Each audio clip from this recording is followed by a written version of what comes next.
Welcome to the channel. આજે અમે જોવા આવેલા છે ચીખલીમાં ગણપતિ બાપાની ભવ્ય મૂર્તિ અને ડેકોરેશન. તો ચાલુ કરીએ બધાથી વધારે ફેમસ આપણે મજી ગામના રાજા જ્યાં ટીમ છે કેદારનાથ.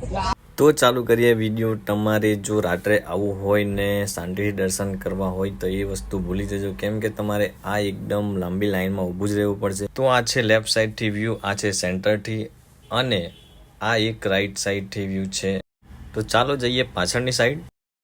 અને આ મંદિરના પાછળ છે પથ્થર, અને પથ્થરની સ્ટોરી એ છે કે જૂન 2013માં ઉત્તરાખંડમાં વાદળ ફાટવાને કારણે જે અચાનક પૂર આવ્યું હતું, જેમાં 6000થી વધારે લોકોના મોત થયા હતા, અને કેદારનાથ મંદિરના આજુબાજુ બધું જ પાણીમાં વહી ગયું હતું. પણ આ પથ્થર ઠીક મંદિરના પાછળ ક્યાંથી આવીને અટકી ગયો, અને તેના કારણે આ મંદિર આજ સુધી એકદમ સહી સલામત છે, કેમ કે પાણીનો ફોર્સ ફૂલ એકદમ આ પથ્થર અને પથ્થરના ઉપરથી બધું પાણી ગયું હતું. પણ આ પથ્થર ક્યાંથી અને કેવી રીતે અચાનક આવીને ત્યાં જ એક્ઝેક્ટ એકદમ મંદિરના પાછળ જ કેવી રીતના આવીને અટકી ગયો એ હજુ રહસ્ય જ છે.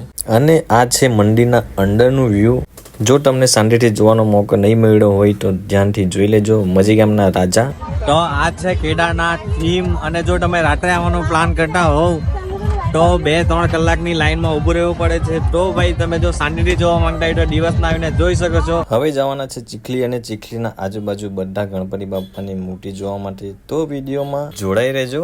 તો આ છે ત્યાં થોડુંક જ દૂર મજી ગામ કા સમ્રાટ. તો જો તમે અહીંયા આવવાનું ચૂકી ગયા હોય તો જોઈ લેજો ધ્યાનથી, અને વિડીયોને લાઈક કરી દેજો.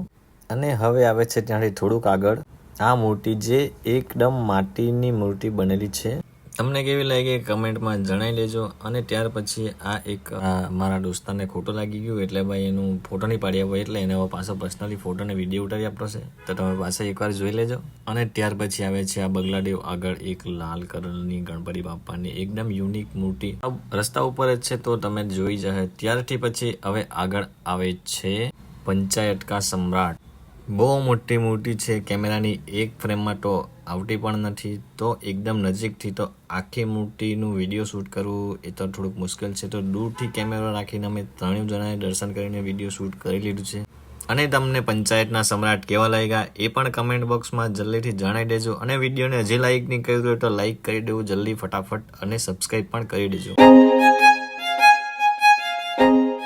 અને અહીંયા તો પહેલાં એમ જ લાગ્યું કે આ મૂર્તિનું વિસર્જન થઈ ગયું છે, પણ અંદરથી ગઈને જોયું તો ઓહો મસ્ત ભજન ચાલુ હતા. અને મૂર્તિ તો ભાઈ સાહબ એક નંબર, એકદમ યુનિક, અને સાથે આ સોનાના મૂષક મહારાજ. તો આ મૂર્તિની માહિતી નથી લેવાય તો તમે કમેન્ટમાં જણાવી દેજો.